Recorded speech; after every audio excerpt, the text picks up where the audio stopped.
Hello, year two. Welcome back. So we're on the last lesson of this week. So week 7 and lesson 3.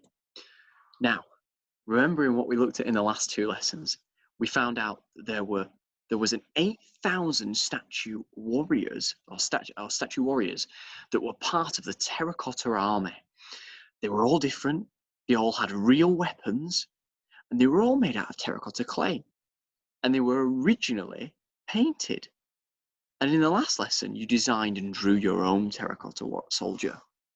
Now, one of the things that we didn't discuss was why were they there?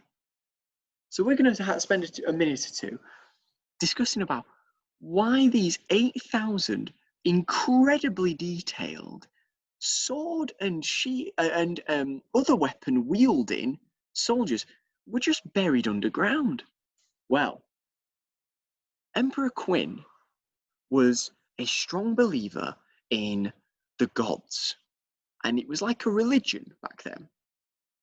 And he understood that when he died, he would go into an afterlife, which is where you still keep living, but without your body. It's like a soul continues to live on. And he believed that he would continue living. Now, as he was the emperor, he was worried that he'd made a lot of enemies during his time. And he thought he was worried that he was going to get hunted down in the afterlife. So he understood that if he was to create something and build something, protect himself, he would be able to survive in the afterlife. So he ordered the servants and the peasants and the criminals to build this 8,000 strong terracotta army. They didn't move.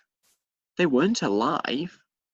But he believed that if he was buried with them in the afterlife, he was buried with them. When he went to the afterlife after he died, he would be protected by these warriors. They wouldn't let any harm come to him because he's got 8,000 strong men that are on horses, that have swords, that have got different types of armor on. He would be safe. And that is why they were underground. Because what happened was when Emperor Qin died, he was buried underground, and they buried the entire army underneath in these pits and filled the pits over, leaving his body there and the soldiers. Very interesting. And it was only in 1974 when the Chinese worker that was digging a well found one of the pits that had a soldier's head in there.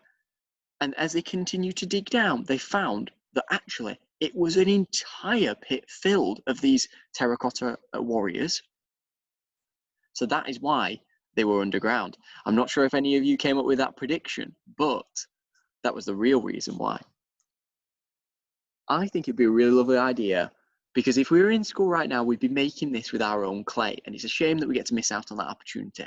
So I've tried to think of some ways that we can do it ourselves at home. Now, there's 2 different methods. This is going to be method 1, okay?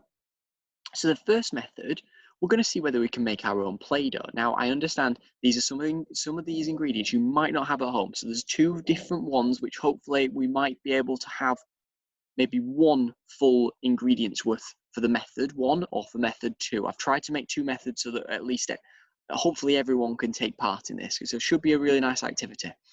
So first one, instead of making clay, because clay you'd have to buy, I'm thinking maybe we could try it with Play-Doh. Now for a Play-Doh ingredients here, I've just taken this off BBC's, I think it's a good food website. I can put it as a link in the description. So just under the video, I'll put it as a link so you can follow it yourself. But what it is you've got the TBSP, that's just tablespoon. So you've got 8 tablespoons of plain flour. You've got 2 tablespoons of salt, 60 mils of warm water, food colouring, and 1 tablespoon of vegetable oil. Now that food colouring will be the colour that your Play-Doh will come out. So if you make a bright pink Play-Doh, bright pink food colouring, that's the colour that your Play-Doh is going to come out. Now, I'm hoping that we can maybe do something similar, and you might be able to experiment at home with this a bit, looking at when they made the Terracotta Army, they had it wet, and then they molded it, and then they dried it, and then they baked it with the kiln. Now, it might not be the same, but it might be similar in the fact that you can make Play-Doh, and then you could roll it into the correct position, and then if you leave it and it dries, it should hopefully go hard. So you've got your own little hard soldier there. And that's the first method, to be using Play-Doh. The second method is to be using papier-mâché, or paper-mâché, you might know it as. And all you'll need for that is old newspaper, or like a comic book if you've got an old one, something like that, a mug of plain flour, and 1 mug of warm water with a little bit extra on the side just to loosen it up. And all you do for that is a mug of plain flour and the mug of warm water. You mix that together in a mixing bowl, and as it starts to get like a pasty solution, if it's really quite hard, you need to add a little bit extra water to make it a little bit looser. But you mix that together. But before you do that, you need to get your own newspaper and you need to cut it up into small squares or strips so that your mixture doesn't go hard by the time that you're cutting it out. You need all your paper ready. Now, although this just underneath me is a huge life-size paper-mâché version of a terracotta warrior, I think we could try and experiment with making just a small one. Now, I'm not asking you to make a big one for either. I'm saying a small one that's just a hand size, a pocket size one. I think that'd be really interesting to get to help us remember this topic. So all you do is with your squares or use your strips, you dip it into your your mixture, and then once you've dipped it into your mixture, what you'll need to do is you can either do it round something, so you could make a small you could like roll up your newspaper to make like arms and legs already, and then you could go around it with the wet newspaper with the mixture on, or you could try and do it straight onto nothing with the mixture. Again, it's just something that you might need a bit of help with at home. You might need to experiment a little bit, but I think this will work really well. And with the advantage with the paper mache is when it's dried, you can even try and paint or color over it, because depending on what you use, once you've molded it, it'll dry hard, and then you can actually paint over it, and you can make your own design following on from the design that you made in the last lesson.